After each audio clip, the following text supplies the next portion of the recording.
आज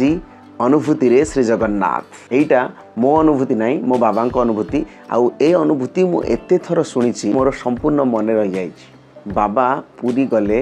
अमुनिया भोग करती जगन्नाथ मंदिर रे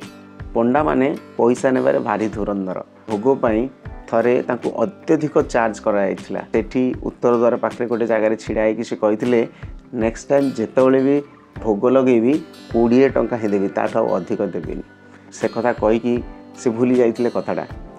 परवर्ती मुहूर्त जितेबाला भी आउ थे श्रीमंदिर गले सेठी अमुनिया भोग किणी सारा पर छिड़ा होती जड़े 21-22 वर्षर पंडा मृत आश्चर्य आगू आसिले आठी हाथ रू भोग पुड़ियाटी धरिकी पलैले भोग करने ए भितर कौन कथबार्ता है कि समय जगिला ब्राह्मण जनक आसिक भोग देला बाबा से गोटे 20 टଙ୍କା काढ़ी धरी से 20 टଙ୍କା धरले सीधा बाहर की उत्तर द्वार पटे बाहर को पलैले एत बड़ पर्यंत बाबा जापारे जे है कौन किसी भी कहले बोधे मु भाभी